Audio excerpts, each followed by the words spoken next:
Bob and Doug McKenzie are a pair of fictional Canadian brothers who hosted Great White North, a sketch which was introduced on SCTV for the show's third season when it moved to CBC Television in 1980. Bob is played by Rick Moranis and Doug is played by Dave Thomas. Although created originally as filler to both satisfy and mock network Canadian content demands, the duo became a pop culture phenomenon in both Canada and the United States. The characters were later revived for an animated series, Bob and Doug, which premiered on Global in 2009. History: Great White North was a panel show that played upon Canadian stereotypes. Bob and Doug, two dim-witted beer-swilling brothers wearing heavy winter clothing and toques, would comment on various elements of Canadian life and culture, frequently employing the interjection "a" and derisively calling each other hoser. Among the topics discussed were snow routes, the Canadian-built robot arm on the space shuttle, the inappropriateness of bedtime stories about dog fights, flat tires, and why there aren't enough parking spaces at takeout donut shops. The sketch was conceived when SCTV moved to the CBC Television network. Due to the difference in the amount of time allocated for commercials, each episode to be broadcast on that network was 2 minutes longer than those syndicated to the United States. The CBC network heads asked the show's producers to add specifically identifiably Canadian content for those 2 minutes. Rick Moranis and Dave Thomas thought that this was a ridiculous request, since the show had been taped in Canada, with a mostly Canadian cast and crew, for 2 years. The request inspired them to create a parody that would incorporate every aspect of a humorous stereotype of Canadians. The segments were videotaped at the end of a day's shooting, with just Thomas and Moranis and a single camera operator. The sketches were for the most part improvised on the set, after which they would select the best ones for use on the program. Moranis recalled, "We went on the stage with no preparation, and did 15 sketches. 2 of them were lousy, in 3 we cracked up and fell apart. Maybe 6 were keepers." Added Dave Thomas in a 2000 interview, "Rick and I used to sit in the studio, buy ourselves a almost like happy hour drink real beers, cook back bacon, literally make hot snack food for ourselves while we improvised and just talked. It was all very low-key and stupid, and we thought, well, they get what they deserve. This is their Canadian content. I hope they like it." To their shock, the comedians found that this filler material had become the most popular part of the show.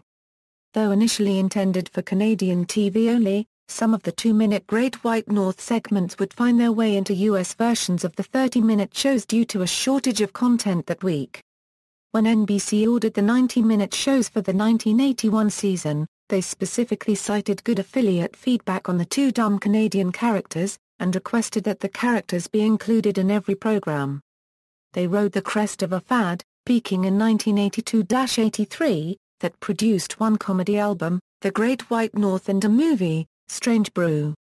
The album, released by Anthem Records in Canada and Mercury Records in the US, went platinum in sales, won a Grammy nomination and broke the top 10 on Billboard's Top LPs and Tapes list in March, 1982. It is noted for the song Take Off, which featured fellow Canadian Geddy Lee of the rock group Rush chorusing between the Mackenzies' banter. On this album, they also sing their own improvised version of the 12 Days of Christmas, which is frequently played on the radio around the holidays in both Canada and the United States. While hugely popular in the US, the album was also #1 in Canada for 6 weeks, suggesting that Canadians appreciated the duo as an affectionate self-parody. The Strange Brew movie was released by MGM in 1983. While receiving only minimal praise from critics, it performed fairly well at the box office, earning $8.5 million in the US alone to easily cover its skinny $5 million budget.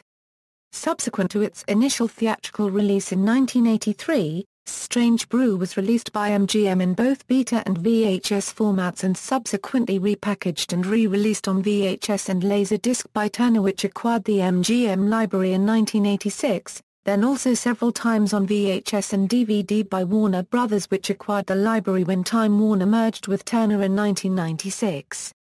Strange Brew continued to perform for Warner Brothers as a DVD title, most likely because of the strong college cult following for Bob and Doug. A second album, a soundtrack to their movie Strange Brew, was released in 1983. The album featured dialogue and music from the film, as well as new skits made specifically for the album that centered around the movie. The lead-off track was appropriately entitled "This Isn't Our Second Album." The album sold poorly and was out of print soon after. The sketch's signature "Kulu Cuckoo, Coo Coo Coo Coo" theme, according to Dave Thomas in an interview on CBC News The Hour, is an exaggeration of the flute music used in 60-second Canadian television nature vignettes, such as Hinterland Who's Who. Bob and Doug McKenzie continued to maintain a strong cult following for 30-plus years, as evidenced by internet activity on YouTube and Google searches of the name. Appearances on SCTV. The duo had a total of 41 original segments on SCTV. Presumably filmed several at a time, most Great White North segments featured one 2-minute sketch per SCTV episode. 25 segments were aired in the third season. Most of Season 4, Cycle 1 was made up of Great White North repeat segments. The only new appearances were in episodes 4 Firsts-2 and 4 Firsts-9, the final episode of the cycle. The final episode included a wraparound storyline which heavily featured the characters. Growing in popularity, the characters returned for 9 new segments in the second cycle of Season 4. Cycle 2 featured a new Great White North segment in each episode. Season 4, Cycle 3 was the last season to feature the characters. The first episode's plot revolves around the growing popularity of Bob and Doug, and they are given their own variety show on SCTV, which turns into a catastrophe. The characters returned in the next episode for a new segment in their traditional studio set, but it had been cut to 1 minute. The two are then featured in 3 more new segments, each back to 2 minutes long, before Rick Moranis and Dave Thomas left SCTV to film Strange Brew. Legacy. The duo revived the act into award-winning television commercials for Pizza Hut in 1984 and 1986 and a 2-year campaign for the Molson Brewing Company in 1999 and 2000, consisting of more than a dozen television and radio commercials which aired nationally in the US and also a series of commercials for Mr. Lube which aired in Canada in 2002. Featured as a sponsor of the 2-4 anniversary, a series of Red Cap Ale commercials featured the duo in 2007 along with collectible stubbies featuring the characters on the bottles. McFarlane Toys produced Bob and Doug McKenzie action figures in September 2000. See McFarlane action figures. In the 2000 video game Spyro, Year of the Dragon, 2 characters appear in the Icy Peak level whose names are Bob and Doug. The level is a land of ice and snow, and there are references in certain areas of the level to ice skating and ice hockey, as well as a use of the phrase "take-off, hoser." The characters the player interacts with in the level seem to speak with Canadian accents. In 2003, the fastest computer in Canada, which is used by Department of Astronomy and Astrophysics at the University of Toronto, was named after Bob and Doug. The $900,000 computer is being used to simulate supermassive black holes and collisions of galaxies. The machine, nicknamed Mackenzie, has 268 gigabytes of memory and 40 terabytes of disk space, and consists of 2 master nodes, 256 compute nodes, and 8 development nodes. He played a variant of the act for the Walt Disney Pictures animated feature film Brother Bear and its sequel, with their characters being the voices of a pair of goofy bull moose named Rut and Tuke. They also recorded a commentary for the movie that is seen on the DVD. A new special, Bob and Doug McKenzie's 2-4 Anniversary, aired on May 20, 2007, on CBC Television. It was a retrospective on the history of the characters and their popularity, featuring interviews with various celebrities, classic clips, and new material featuring the pair. It includes an introduction by former Canadian Prime Minister Paul Martin and a cameo appearance by Rush lead singer Geddy Lee. On November 20, 2007, the special was released on DVD. The DVD, re-edited by Thomas himself, was twice as long as the broadcast and featured several classic Mackenzie sketches from SCTV in their entirety. new footage filmed on the Great White North set and an hour's worth of bonus features.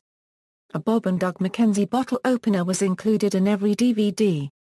In 2007, on Rush's Snakes and Arrows tour, a short film of Bob and Doug McKenzie was shown as an intro to the song The Larger Bowl. An IMAX Entertainment, whose interactive division is currently headed by Dave Thomas, began producing a new animated series for the Global Television Network based on the characters debuting on April 19, 2009, simply entitled Bob and Doug. Thomas reprised the character of Doug in the new series. Moranis, who had retired from acting, chose not to voice the character of Bob. The part was instead voiced by Dave Coulier. Moranis was, however, involved in the series as an executive producer. The show aired 15 episodes. Opinions of the creators. In Dave Thomas's behind-the-scenes book on SCTV, he reports that he and Moranis disliked the characters because they felt the network forced the characters on them and that they, as actors, were overly identified with a dim-witted, beer-drinking duo. However, in an interview accompanying the 2/4 anniversary premiere, Thomas credited the McKenzie brothers as a successful comedic creation of which he was quite proud. Discography: Bob and Doug McKenzie, The Great White North, 1981. Bob and Doug McKenzie, Strange Brew, 1983. See also, Beer in Canada, Canadian English, The Red Green Show, Trailer Park Boys. References. External links: Strange Brew at the Internet Movie Database, Season 3 of SCTV, bobanddoug.com, The Hoser Newspaper.